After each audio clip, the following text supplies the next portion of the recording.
All right. Sorry about that, guys. Shalom, Ahab, Wa, Baraka. First and foremost, turning to the east. Kahala, La Yahweh, Bahashim, Yahweh Shai, Bahashim, Rakwakadash.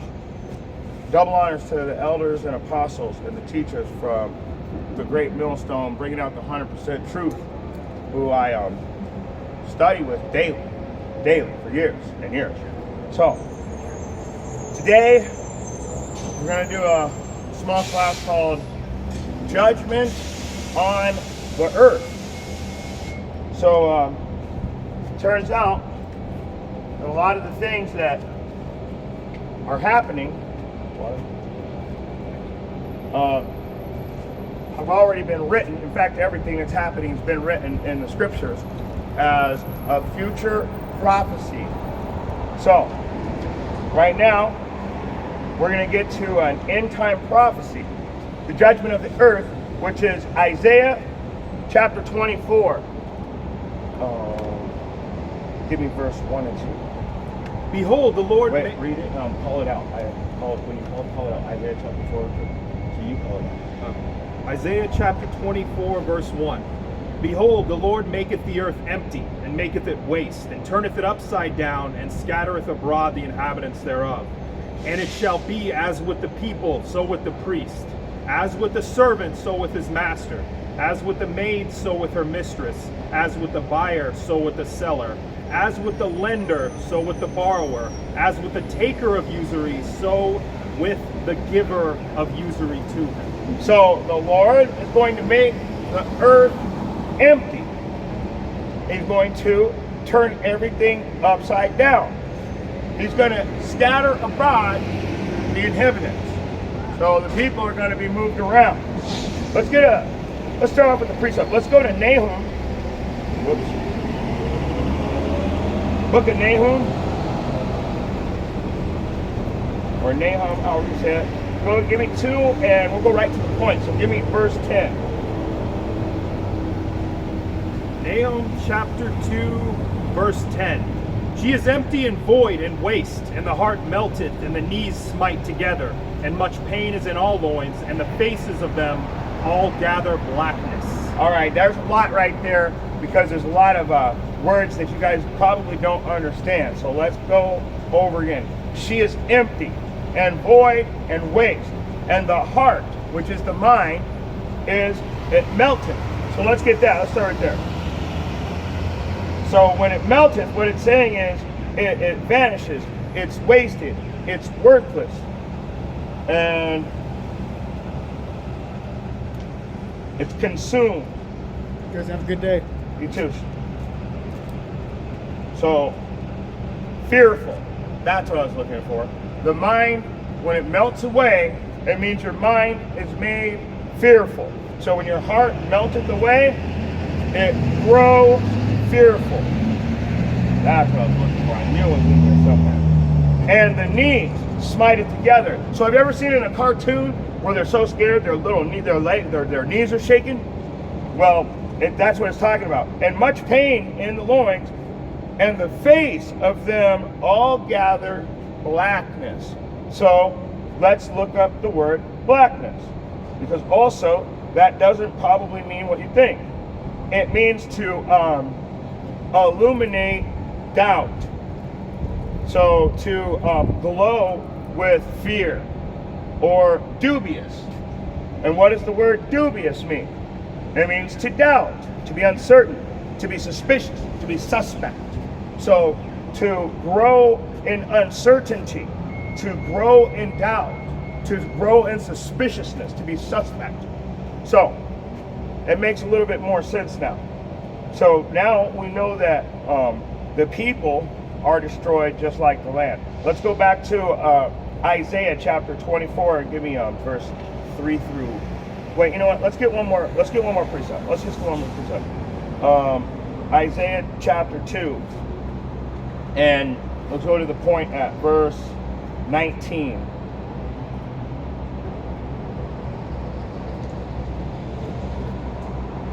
Isaiah 2:19.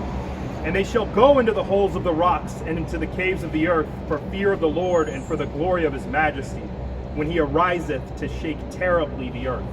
So, do you guys know right now, from New York to California, from the tip of Florida all the way up to the top of Minnesota, they have a whole ass underground America.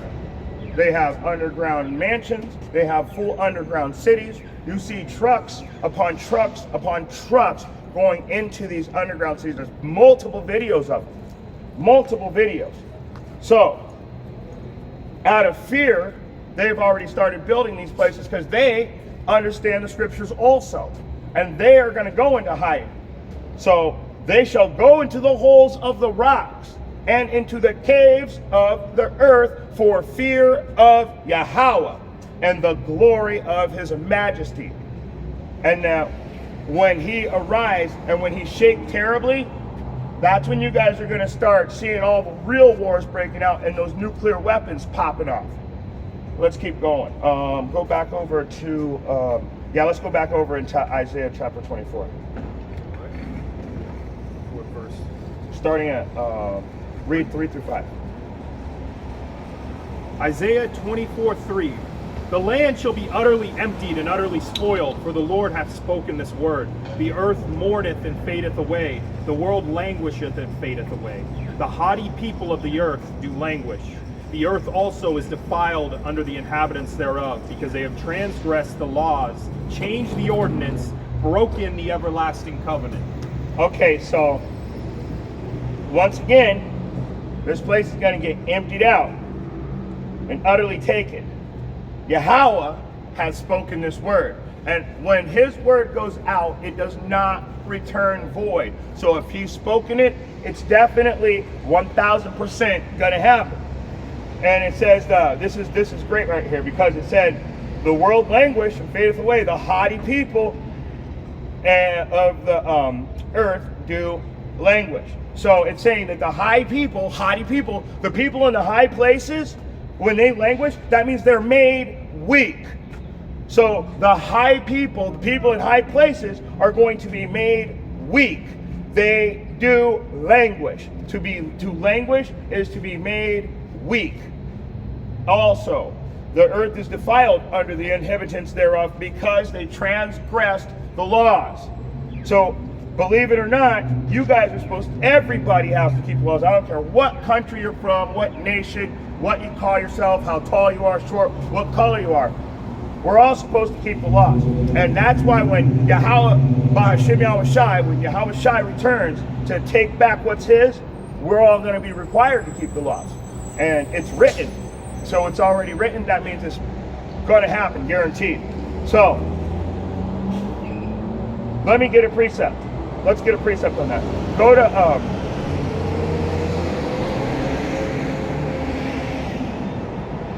to Mark chapter 7.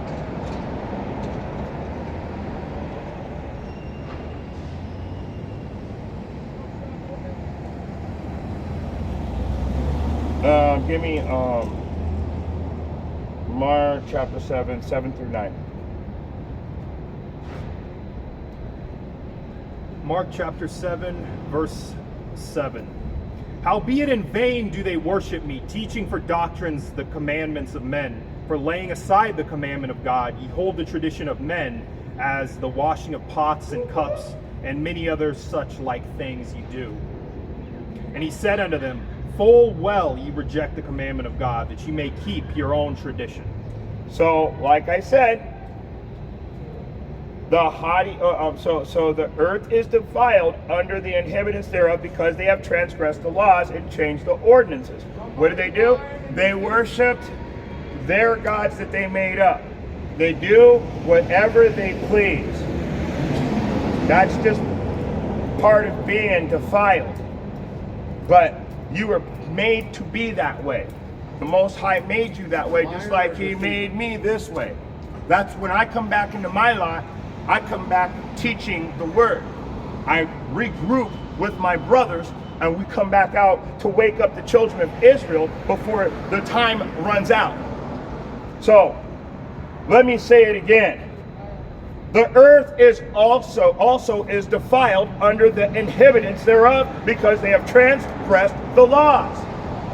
They have changed the ordinances, broken the everlasting covenant. Read that again, please.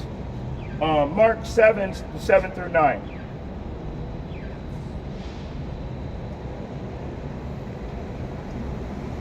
Howbeit in vain do they worship me, teaching for doctrines the commandments of men. Right there. They change the ordinances. They teach the commandments of men. So that's made up. That's called theory, theology, my thought. You know what? Let's keep going. Let's go to Isaiah chapter 7. And let's just get the point. Chapter 7, I think it's verse 6. 7 and I want to make sure.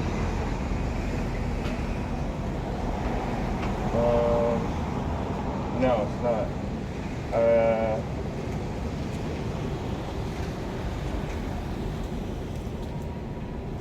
We'll have to skip it. Go to Matthew 13 and 30.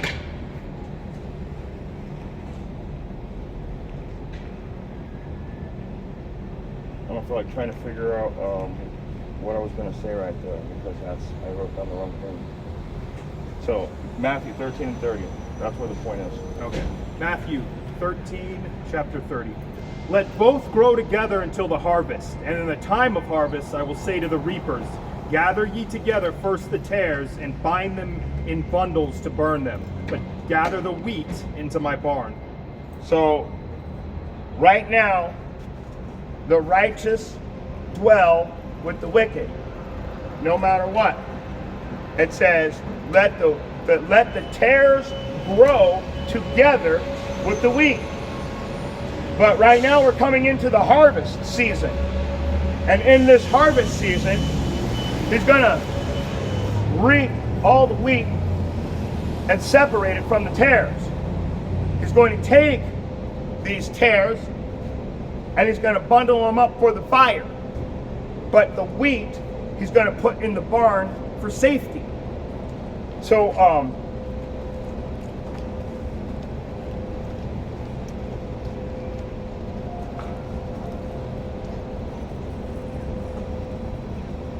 the reason why I'm telling you that, because it says, the going back to verse 3, because we're at 3 through 5, right? Yeah.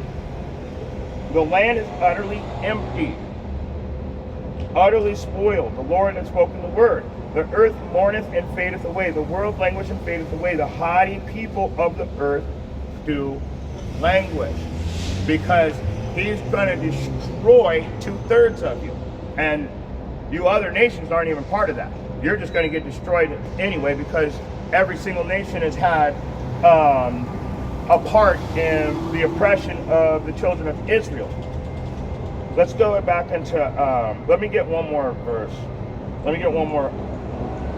Therefore the curse, therefore the curse devoureth the earth. They that dwell on the earth are desolate. Therefore the inhabitants of earth are burned, and few men left. Isaiah 24 and 6. So we're going to get a precept on that. Isaiah 66 and 15. 15 and 16. I'm going to say this verse as many times as I can before Yahweh Shem Yahushai comes and gets me. Isaiah 66 and 15. For behold, the Lord will come with fire, and with his chariots like a whirlwind, to render his anger with fury, and his rebuke with flames of fire. For by fire and by his sword will the Lord plead with all flesh, and the slain of the Lord shall be many. So it says, therein are desolate, therefore the inhabitants of the earth are burned, and few men left. And we made it past 14 minutes. So, the inhabitants of the earth is burned, few men are left. Give me Zechariah 3 and 8. Give me Zechariah, because I keep telling you only 1/3 of us. I say that, you hear anybody that studies for real will tell you only 1/3 of the Israelites are going to be saved. And the 2/3 are going to suffer a horrific death. and the other nations that had us in captivity are going to go into captivity. That's what the Bible actually says. That's why Christianity doesn't teach the Bible. They do not want you to hear the truth. Plus, with a 501c3 government grant contract, it's literally specified that you have to say what they want, but not in those exact words. Go ahead and give me Zechariah 13 and 8 for the 2/3 and the 1/3. Zechariah 3 and 8. 13 and 8.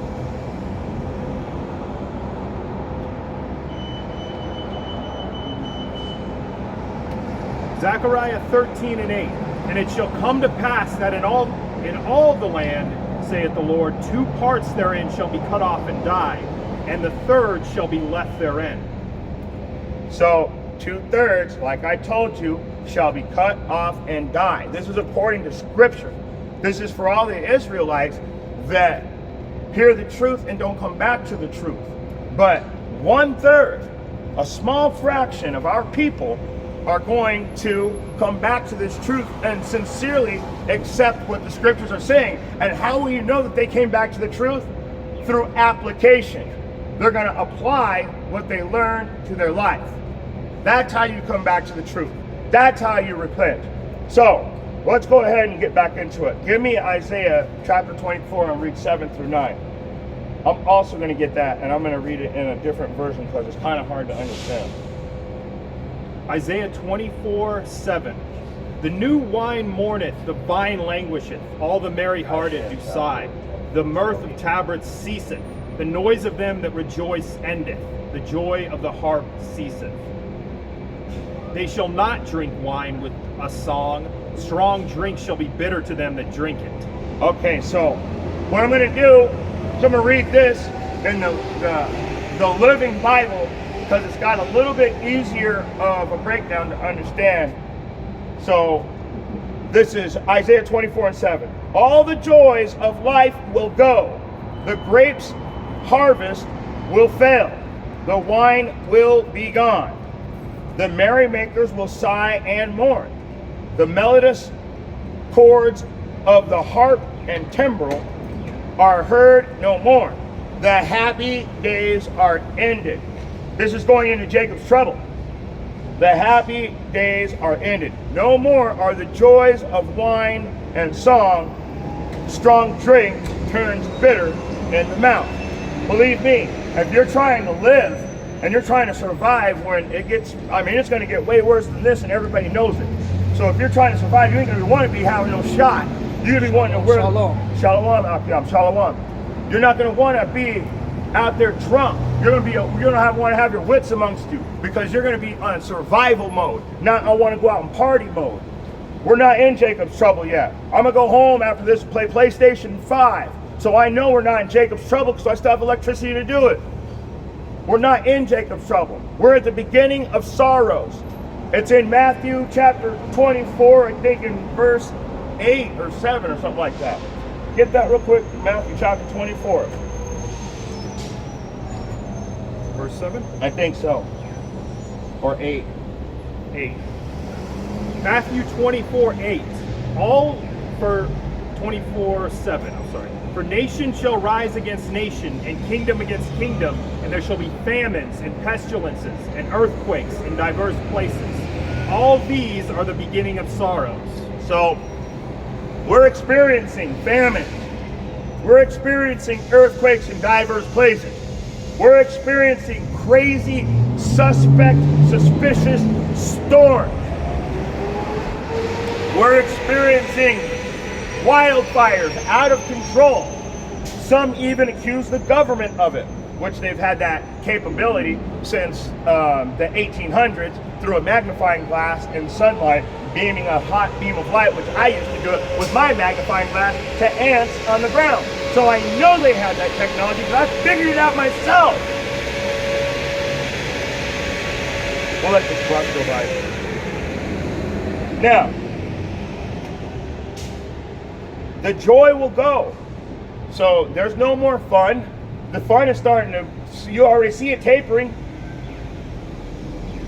The grape harvest will fail. You see where are our crops for the next 5 years? Who knows? Because they keep killing them all. The wine will be gone. And that's talking about the actual wine, but it's a representation of everything's about to be gone. Everything that's good. The merrymakers will sigh and mourn. And then it goes into how everybody used to make music. They ain't gonna be making music anymore. The melodious chords of the harp and the timbrel, they're not gonna be doing that anymore. You're not gonna be having no more booty shaking music once Jacob's trouble hits. You only booty shaking you be doing is running your ass off trying not to die. Give me Jeremiah 30, and the point's in verse 7. I'm gonna get Daniel. Jeremiah 30, verse 7. Alas, for that day is great, so that none is like it. It is even the time of Jacob's trouble, but he shall be saved out of it. Did you hear that? We're coming into that time. We're coming into a time where there's no return. We are coming into a time called Jacob's trouble. Give me Daniel 12 and start, and the point is in verse 1. Daniel 12, verse 1. And at that time shall Michael stand up, the great prince which standeth for the children of thy people. The children of thy people. So he has a chosen people. That is Yasha Allah. Yashar Allah. That means he is the prince of a godlike power. So the Israelites. So his chosen, go ahead, finish. And there shall be a time of trouble, such as never was since there was a nation, even to that same time. And at that time thy people shall be delivered, every one that shall be found written in the book. Everybody that is in the truth, that has applied what they have learned to their life, shall be delivered. All the other people, that was in Isaiah 66 and 15 and 16. And by fire he shall plead with all flesh. But it's saying right here that certain people are going to be delivered. That would be the 1/3 we've been talking about. 2/3 must die. 1/3 is going to go into the kingdom. You've got the wheat over here in the barn. You've got the tares over here bundled up for fire. Give me a Revelation 11, and the point is in 12.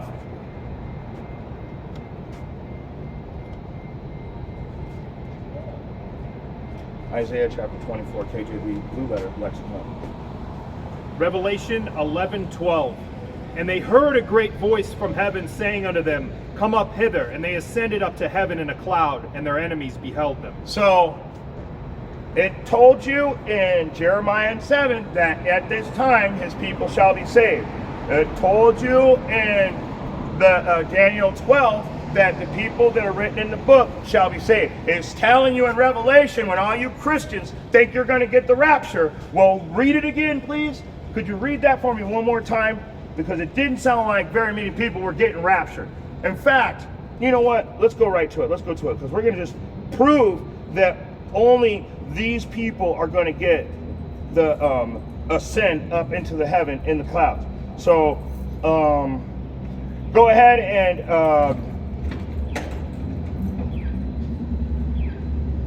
I want you to start at verse 8 and read through, and then we'll go from there. Start at verse 8. Verse 8, Revelation 11 and 8.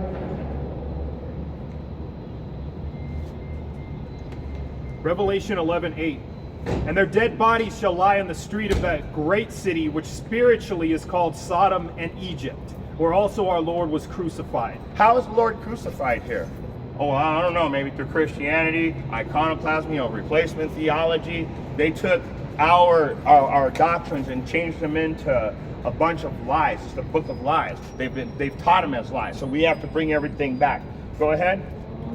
Verse 9. And they of the people and kindreds and tongues and nations shall see their dead bodies 3 days and a half, and shall not suffer their dead bodies to be put in graves. 3.5 days represents 350 years of hardcore bondage slavery.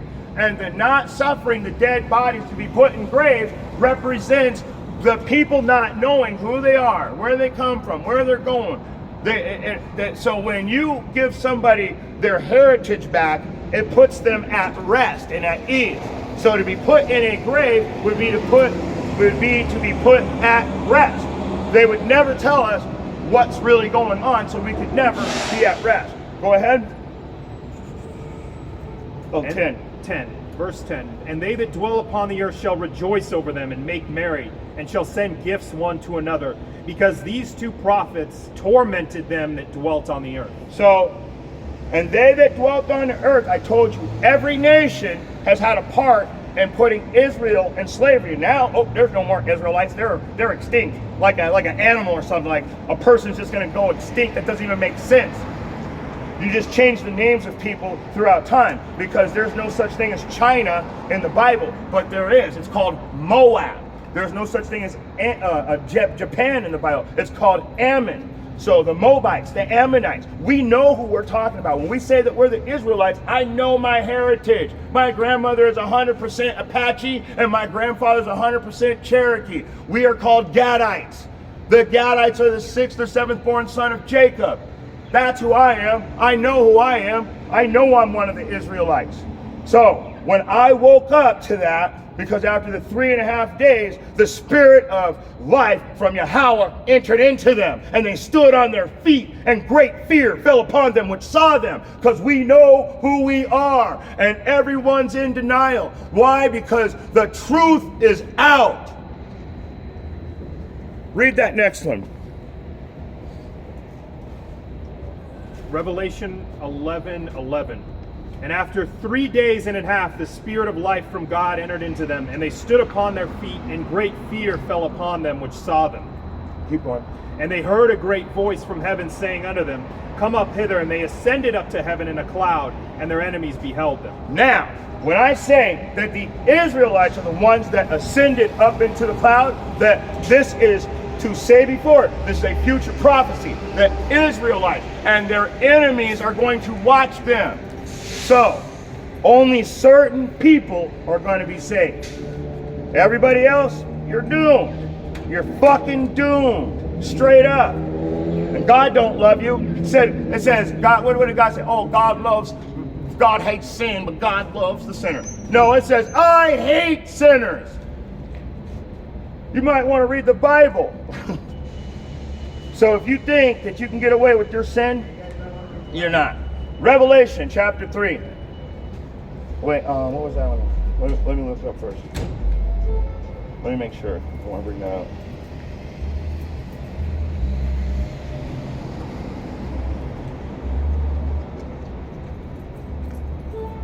No, let's skip over that. Go to Matthew chapter 24 and the points in 22. And I'm bringing this out right now because I keep telling you he's going to take care of us, but I also keep telling you that this destruction is actually coming right now. I mean, if it's not in your lifetime, you're almost delusional. Not almost, you are. You have to be. You can't see what's going on around you. You think in the next couple months they're not going to increase it even worse? How do you feel about the next couple years?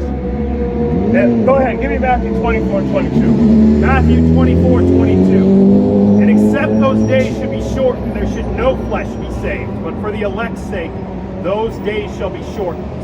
Then if any man shall say unto you, Lo, here is Christ, or there, believe it not. For there shall arise false Christs and false prophets, and shall show great signs and wonders, insomuch, I have to finish up with that. if it were possible, they shall deceive the very elect. So, for the elect's sake, for that 1/3 that's going to be saved, for the wheat that's going to be put in the barn, for thy children that are written in the book of life, he's going to cut these days short. Because if he doesn't, what did it say?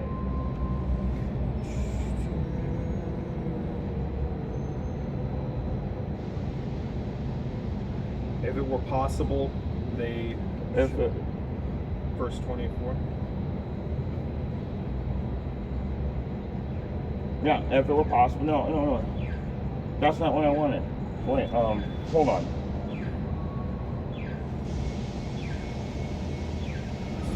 Matthew 24 and 22? Yeah. Huh. Except those days should be short. Yeah, except those days should be cut short. Yeah, there it is. Except those days before and the except those days be shortened, no flesh be saved. There it is. Except those days be shortened for our sake, we would all die. No flesh shall be saved. So, and I already told you that 1/3 has to be saved. So go back to Zechariah 13 and now read 8 and 9.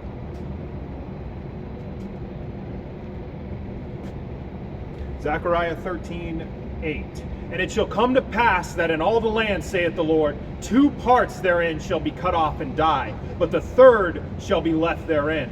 And I will bring the 3rd part through the fire, and will refine them as silver is refined, and will try them as gold is tried. They shall call on my name, and I will hear them. I will say, it is my people, and they shall say, the Lord is my God. So, I'm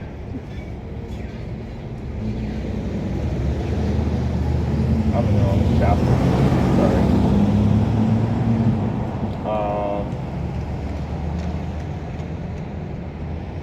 Sorry. And it shall come to pass that all the land, saith Yahweh, 2 parts therein shall be cut off. So the 2/3 and the other nations are going to be wiped out. But the 1/3, but the 3rd shall be left therein. Now I already told you this. So that is the people that are written in the book of life. Those are his chosen, my chosen people. So, and 9, I will bring the 3rd part through the fire. I will refine them as silver is refined, and I will try them as gold is tried.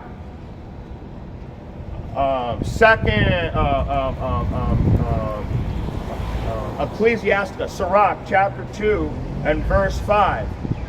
For gold is tried in the fire, and acceptable men in the furnace of adversity. So, I will try them as gold is tried, and they shall call on my name. So what happens when you're refining gold? You have to burn it. So when you're in tribulation or in adverse times, you should be calling upon Yahweh, Bahashim, Yahweh Shai to come and help and save you, to give you guidance, to put oil in your lamp to light your path. In other words, to give you enough wisdom to know what to do in these end times. Let's go back into the book of Isaiah, chapter 24, and we're going to read 14 through 18. I'm going to get it in the TLB, I think. Isaiah chapter 24 TLB.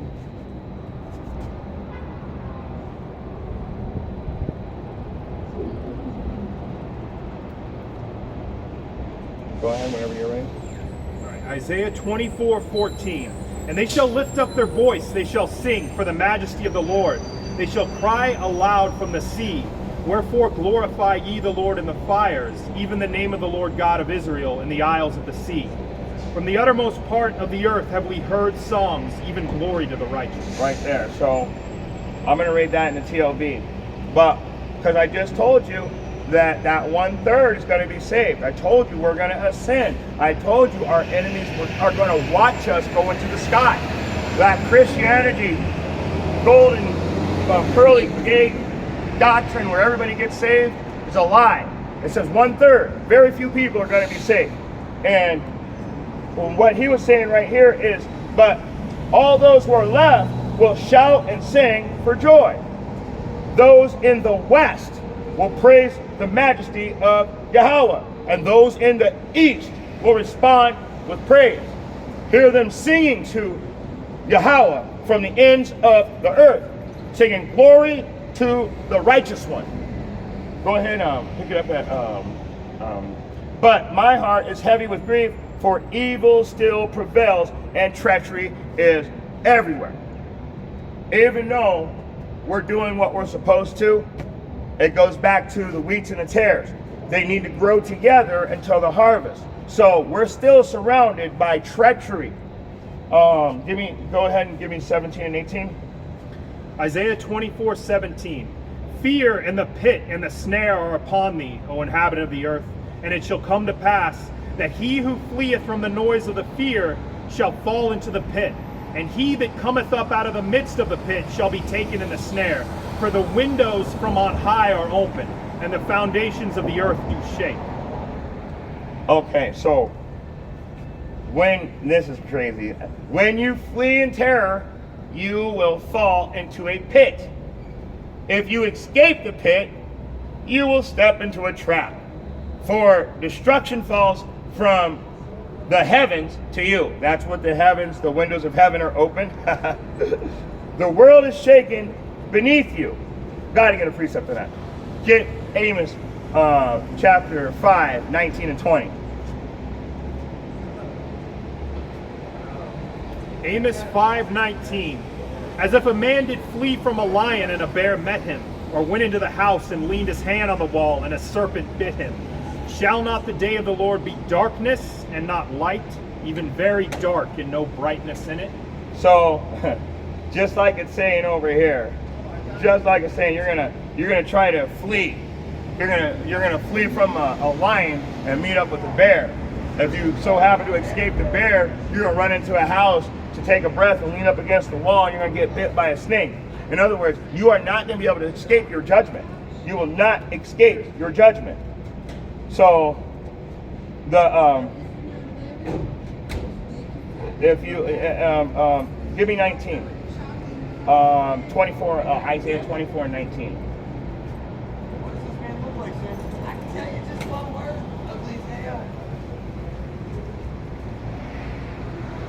Isaiah 24:19.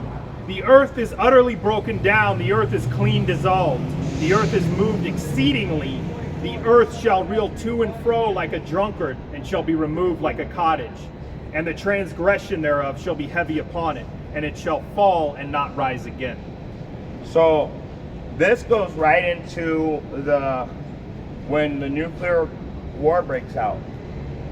How is the earth going to shake to and fro like a drunkard? And just like I was telling you, how the people are going to go and hide inside of the caves and under the rocks and try to hide themselves. This is all coming together now. It's all starting to make sense. So, the earth has, you know what? Let me get back out of that. Let me go back to the blue letter. The earth shall reel to and fro like a drunkard. A huge earthquake, because when you have hypersonic missiles that have like a megaton strength, they are so powerful they can't even test these weapons anymore because it does so much damage to the earth. That's how it's going to make the earth reel to and fro like a drunkard. I told you in Isaiah 66, 15 and 16, that by fire he's going to plead with all flesh, with his chariots like a whirlwind, and he's going to use his sword. Now, Isu is the sword, so that's where the nuclear weapons come in. The chariots and the other fire, that's from Yahweh Ba'ashem Yahweh Shai. Let's and when this place that we live in right now, when it gets destroyed, this place will never be back again. This place will never be rebuilt. We'll never have a lifestyle like this. This is all going to be destroyed. This is all wickedness by design. So, where are we at? Isaiah 21. Oh, let me make sure. Yeah, let me get let's get a precept. Let's get some precepts. Let's go to Isaiah 19 and we'll read 14 through 16 is the point. Isaiah 19:14. The Lord hath mingled a perverse spirit in the midst thereof, and they have caused Egypt to err in every work thereof. As a drunken man staggereth in his vomit, neither shall there be any work for Egypt, which the head or tail, branch or rush may do. In that day shall Egypt be like unto women, and it shall be afraid and fear, because of the shaking of the hand of the Lord of hosts, which he shaketh over it. So, this is funny. This really reminds me of Nehemiah when he said, if you come across the gates again on the Sabbath, I'm going to put hands on you. This is going to be the shaking of Yahweh's hand. Now, Nehemiah was talking about just knocking somebody out. You know what I'm saying? Like, can you imagine what the shaking of Yahweh's hand is going to be like? Because it says the whole earth is going to rock to and fro like a drunkard. You got to understand, this is a big deal. It's a really big deal. Give me Revelation 18 and 21.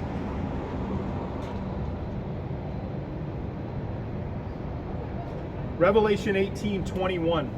And a mighty angel took up a stone like a great millstone, A great millstone, bringing out that 100% truth. Go ahead. and cast it into the sea, saying, Thus with violence shall that great city Babylon be thrown down, and shall be found no more at all. What did I just tell you?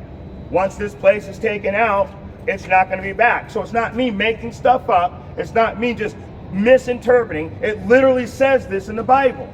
That's why they won't teach you in the Christian church. I don't care, the Muslims, the Christians, the Mormons, name it. They ain't teaching it. They will not teach because of what it really says. This book ain't for everybody. So let's get back to Isaiah 24, and we're at read 21 and 22 together. And it shall come to pass in that day that the Lord shall punish the host of the high ones that are on high, and the kings of the earth upon the earth. And they shall be gathered together as prisoners are gathered in the pit, and shall be shut up in the prison, and after many days shall they be visited. So, you know what? Yeah, they're going to be. So, how would I say it? The ones that are on high are going to be brought down low, and that 1/3. Well, we're going to have our oppressors watching us rise up on high. It literally says that. So let's get some precepts though. Let's go to Matthew 19.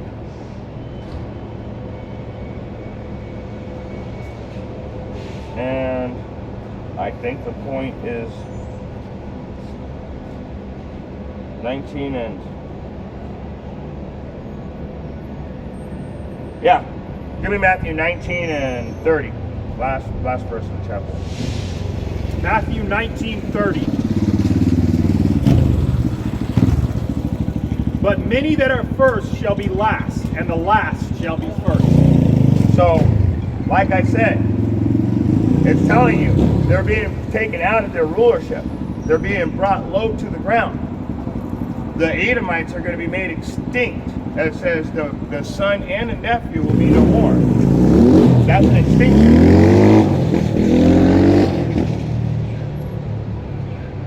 But all you other nations that have ruled over us are going to become slaves unto us. And they shall take us captive, whose captives they were. Give me Isaiah 14 real quick. We'll get that too real quick.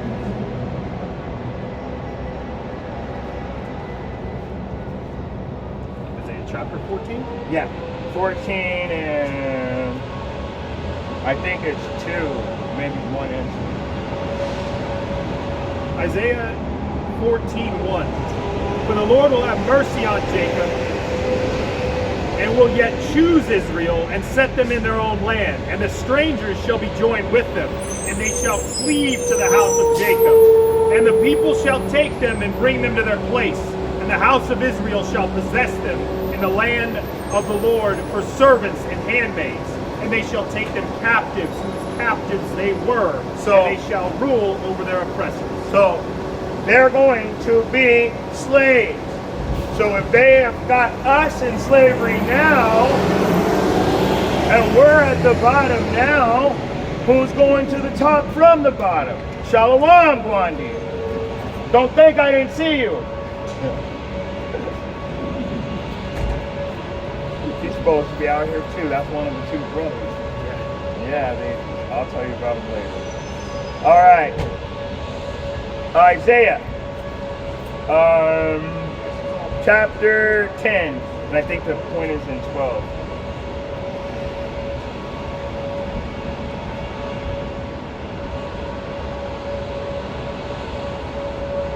Isaiah 10:12.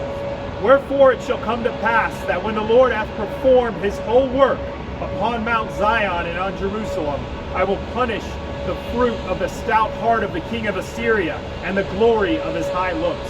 So that king of Assyria represents the ruler of the modern day secret Babylon, pretty much. All of these prophecies are pointing towards secret Babylon. That's what this is all about. This place has to go. This place has got to be destroyed to fulfill the biblical prophecy. That's the greatest part about being here, because we're all gathered back here for the destruction. All the prophets, all the teachers, all of the apostles, all of the wicked ones, all of the righteous ones, all of the walking dead, all of the ones that are in life. Shalom, one, shalom. So, get me let's go to Isaiah 34, and we're going to get some more precepts. We'll read 2 through 5. Isaiah 34:2. For the indignation of the Lord is upon all nations, and his fury upon all their armies. He hath utterly destroyed them, he hath delivered them to the slaughter. Their slain also shall be cast out, and their stink shall come up out of their carcasses, and the mountains shall be melted with their blood. And all the host of heaven shall be dissolved, and the heavens shall be rolled together as a scroll. Hold on right there. That's the nuclear weapons I'm talking about, rolled together as a scroll. So this is really getting ready to happen. Go ahead and finish. And all their hosts shall fall down as the leaf falleth off from the vine, and as a falling fig from the fig tree. Keep going. For my sword shall be bathed in heaven. Behold, it shall come down upon Idumea, and upon the people of my curse to judgment. So, Idumea, that is the Greek word for Edomite. And the people of my judgment, the people of my curse to judgment.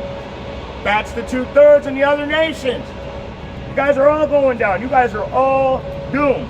And you know that there's still a little time left, of course, to repent. But that's between you and Yahweh Bahashim Yahweh Shai. I can only plant a seed. I'm not going to come out every day and water you.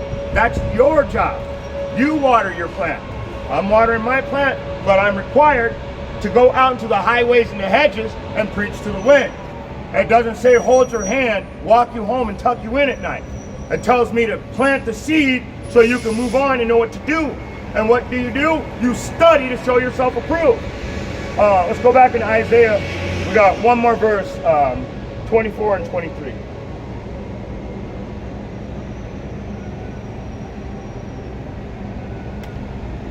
Isaiah 24:23. Then the moon shall be confounded and the sun ashamed, when the Lord of hosts shall reign in Mount Zion and in Jerusalem, and before his ancients gloriously. Yeah, we got to get a precept on that, because it's the light of Yahweh Shai, Yahweh Bahashim Yahweh Shai, that makes the mood. Watch, just here, get Isaiah 60 and 19. And we're going to close out with this. Isaiah 60:19. The sun shall be no more thy light by day, neither for brightness shall the moon give light unto thee. But the Lord shall be unto thee an everlasting light, and thy God thy glory. So, read it again. The sun shall be no more thy light by day, neither for brightness shall the moon give light unto thee. But the Lord shall be unto thee an everlasting light, So, and thy God thy glory. Yahweh Bahashim Yahweh Shai is your light. Even the sun and the moon can't compare to his excellence. So with that being said, if you have eyes to see and ears to hear, I got one more verse. Revelation chapter 22 and verse 12. And behold, I come quickly, and my reward is with me, to give every man according to his work shall be. And with that being said, like I said, if you have eyes to see and ears to hear, I hope you're able to get something out of this message. Also, Kol Halal Yahweh, Bahashim Yahweh Shai, Bahashim Ruach Kadash, Tuwa. Until next time.